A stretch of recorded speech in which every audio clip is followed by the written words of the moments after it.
Thursday Night Tailgate, where the spotlight is always on the positive. Tune in Thursday night from 8 to 10 p.m. Eastern Time to hear your favorite NFL legends, players, and coaches sharing their stories. Now back to Chris and Bob. I wouldn't joke about anything else that happens here tonight. All right, now back with us here on Thursday Night Tailgate is the Dean of Atlanta Sports Talk Radio and a member of our 2017 Guest Hall of Fame class, Mr. Beau Bock. Beau has been a tremendous friend of the show over the last several years. Bob and I always look forward to when we get to have Beau as part of the show. He's been the Dean of Atlanta Sports Talk Radio going back to 1973. No one knows Atlanta sports or the suffering of Georgia sports fans better than Beau does, and his insights and knowledge are second to none here in this town, and we're excited that he is back with us tonight here on Thursday Night Tailgate. Hey, Beau, Chris, and Bob, thanks for being patient and coming back on the show. Well, thanks, guys. Good to be with you.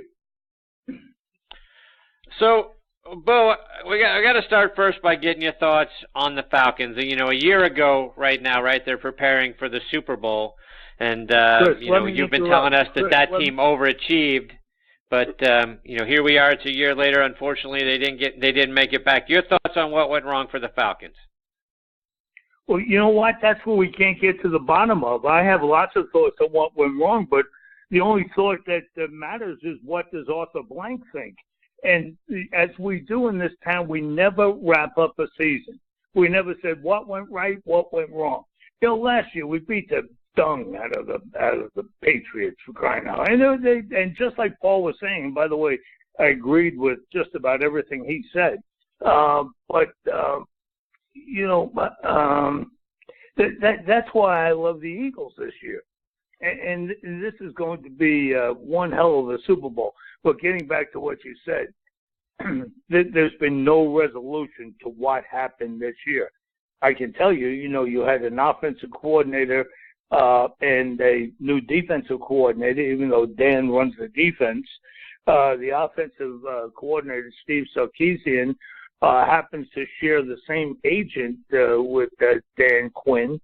And, it's absurd. He had a terrible year. It took him the 13th week to realize that Devontae Freeman was a pretty good and pretty effective and pretty dangerous pass catcher. And then it took him 15 weeks to realize that we had a kid by the name of Taylor Gabriel on the club, who, by the way, was kind of like the electric bolt that took us down the stretch a year ago. I mean, he's just a sensational receiver with scintillating speed who, stretches the defense and allows things to happen. Now, we never got any type of rhythm like that this year offensively. Defensively, we were not moving as a unit as we were a year ago. So those are two things. Or one thing was it the change in coordinators? Secondarily, the mistake a coach can make, and when you guys were talking about Tim Tomlin, I was thinking about Dan Quinn because he lost that Super Bowl with just a goofy call down the stretch after the Patriots had made such a great comeback, but we were still in control of the game. But we handed them the game.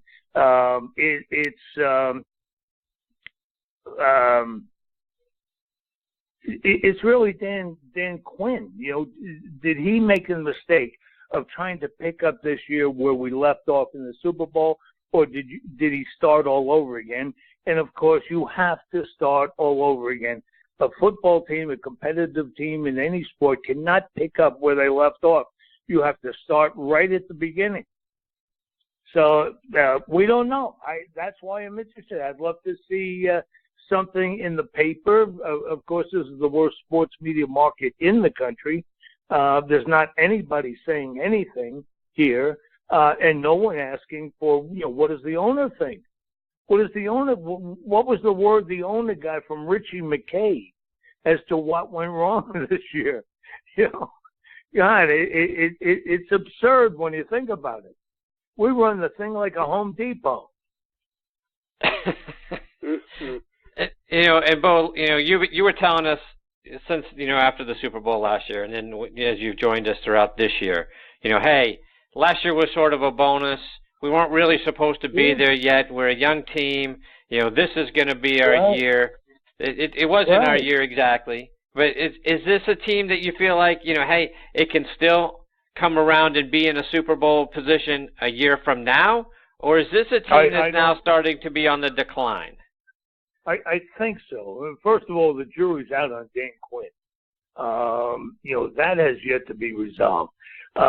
Secondarily, when you miss that window, and when you came so close a year ago, it's okay to be mad. But nobody was in horror over the fact that we lost that Super Bowl. I'm talking about internally, with the Falcons. I'm talking about in the locker room, up in the front office. Those guys are playing bingo, so they don't know. But next year, I really don't know. Coming out of last year, I knew we were the best team in football. I knew, if we could, just take, what we had done this year, do the same thing this year, we were going to be back in the Super Bowl and win the thing. So I don't know. I really don't know, because you don't know the dynamic that's in that locker room, and they've tightened up everything. I used to be, I was so close to the Falcons. Sometimes the guy would find me in his jock, for crying out loud. You know what I mean? But now you can't even get close. You can't. You don't know what's going on. You don't get a feel for it. We had a chance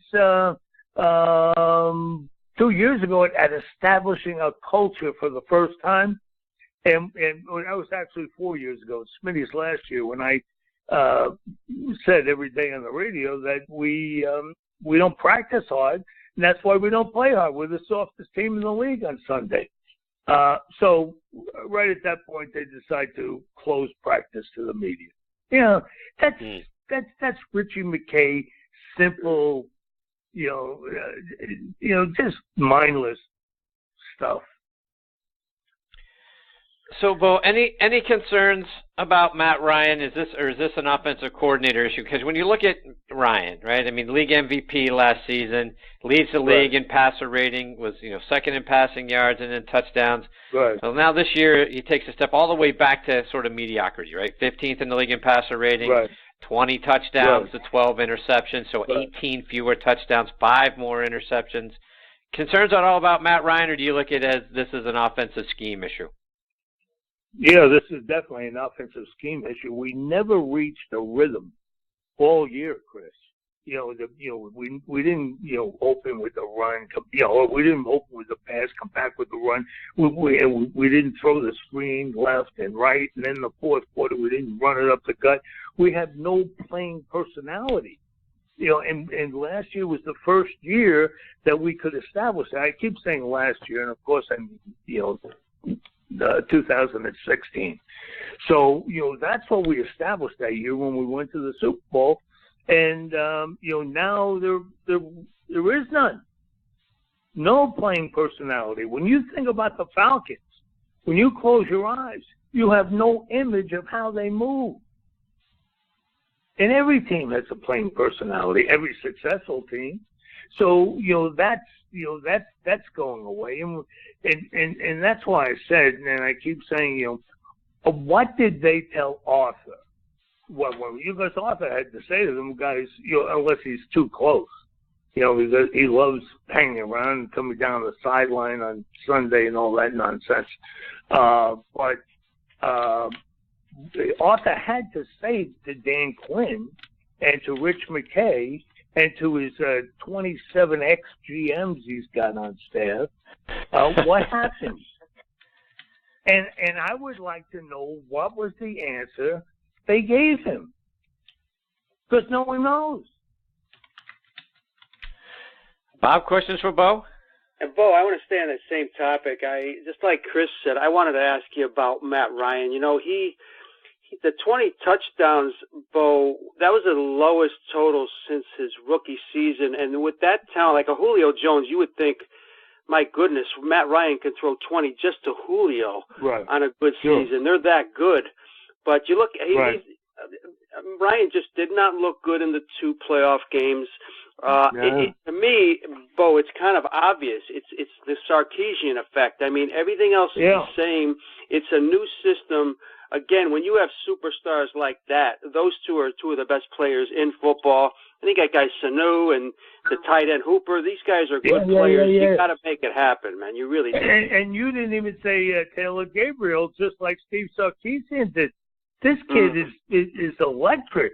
And to find Freeman, and Freeman catching the ball, he's got great hands.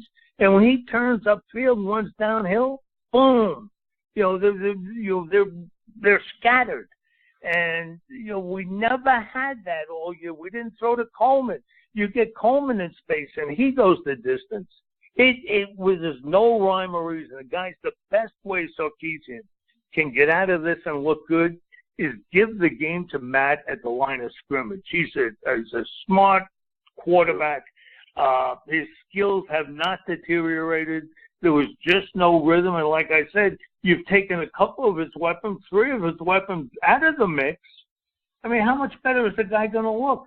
And as far as personnel is concerned, who's got better personnel? I mean, from 1 to 52. It's almost mind-boggling, Bo. Like I said, going down the roster, this should have been their year. And again, now you still have guys like Jones and Matt Ryan, 32, 28 years old. I mean, they're still in their prime right now. But you get the idea that they got to make it. They got to do it pretty quick, Bo. Yeah, if there's something rotten in Denmark, which to me the whole thing was internal. You could say the guys weren't together on the field. I don't know. Maybe they're getting tired of Dan Quinn's trying to be so hip. We're jacked and we're gonna. Come on, stop, coach. And maybe the guy. You know how easily the guys can get tired of a message that they don't think is authentic, and maybe that's happened. Yeah. I mean, we're a pretty sissified organization up there. Bo, let's switch gears just a little bit and talk about University of Georgia. Curious to get your thoughts. Here's another team, right, that was right there for a national championship, had a double-digit lead late in the game, and then lost. What's your thought on what happened with the Bulldogs? Well, what happened with the Bulldogs is, I think they overachieved all year. They've got a great quarterback. They've got good receivers, but not a guy that's going to just take and go 80. Oh, well, they do with that, but they just ran out of gas. I mean, you're talking about going against a professional football team. I mean, those are the guys. Georgia should have led the South in coming out of football, coming out of the South. It should be Georgia and then Alabama. Now Georgia is competing like crazy.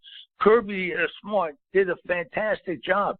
And when you guys were talking with Paul about somebody, maybe it was Mike Tomlin or something, talking about all the mistakes he made. And everybody knows that. Everybody can kind of see that. He's not great down the stretch. But you know what he is? He's a motivator, and he's a leader, and he gets those guys going every year.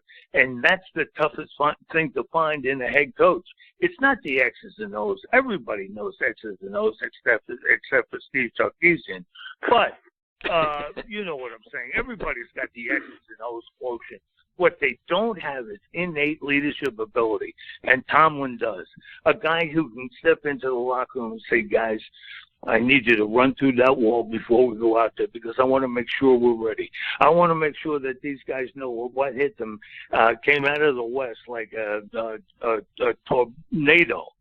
Just to get them going, get them nutty, get out on the field, get a quick lead, assert yourself, make the other guys submissive, and that's a football coach because you can hire assistants who know more X's and O's than you do, and you can hire a guy who's been good down the stretch. And it doesn't take anything away from a head coach who gives that to an assistant coach who's been with a couple of maybe great guys at closing out a game. There's so many ways to do that, but what you can't do is duplicate what Tomlin does and get them going. So, Beau, any reason to think Georgia won't be right back in the SEC title game next season? They will be. No, it's on now. Don't forget this program has lagged further behind than any other major program in the country.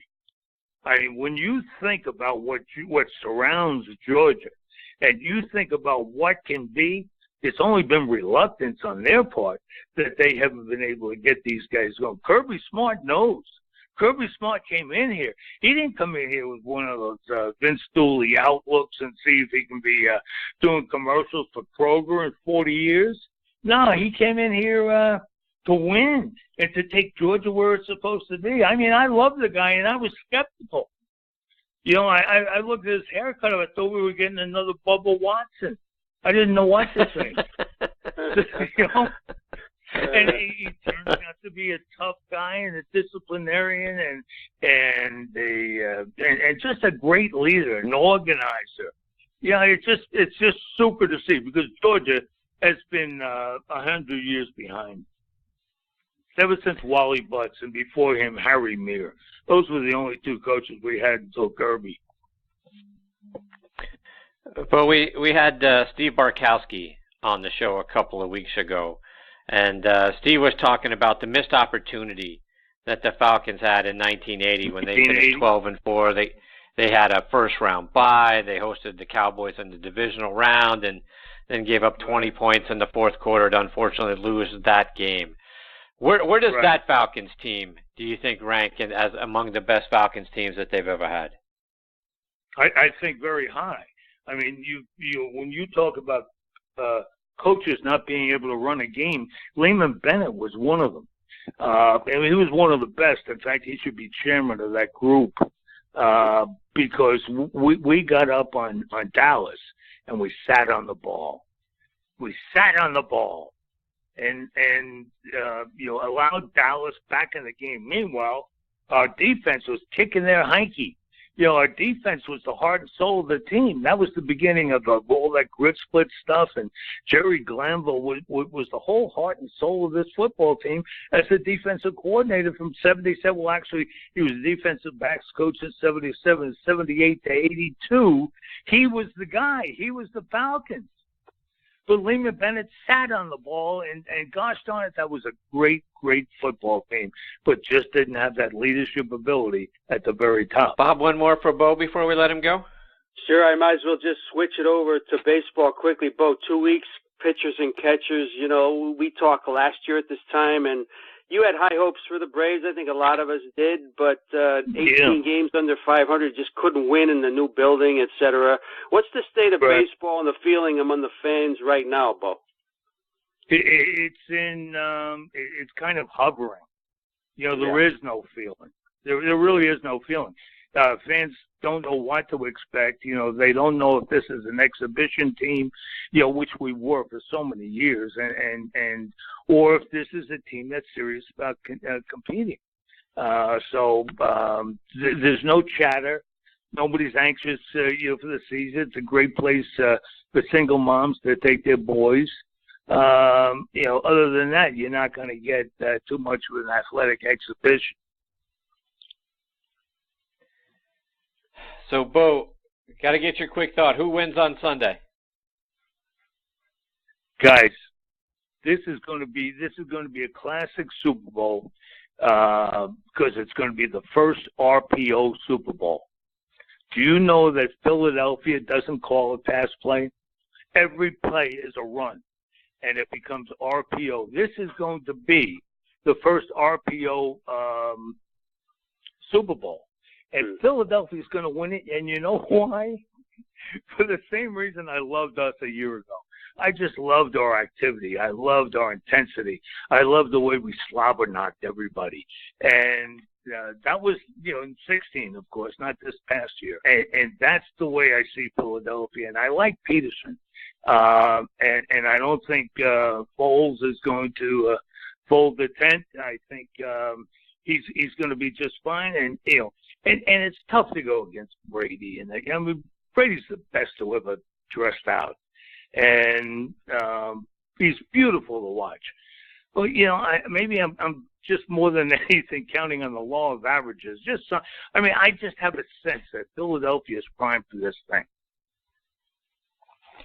Well, before we let you go, remind our listeners how they can stay up to date with all the things you're doing online and over social media. Yeah, it's Beau Bock at gmail.com if you'd like to get my commentary sent to you every night.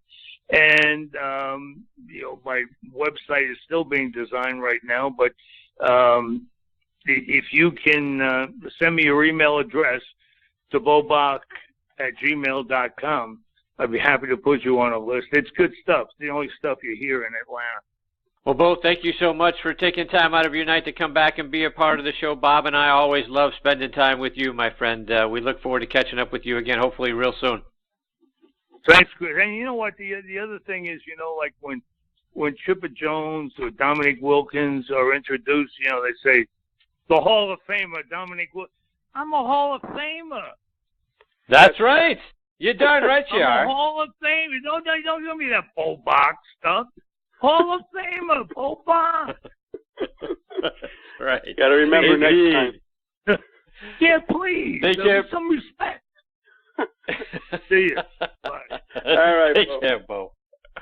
That's the great Beau Bock, and again, he's you can find him on Twitter at BeauBock790, and then BeauBock at gmail.com. Get his newsletters, fantastic stuff. And Bob, always so much fun having Beau as part of the show. I love his sense of humor, but you get the passion in his voice, Chris. He cares about Atlanta sports, and like none other for sure.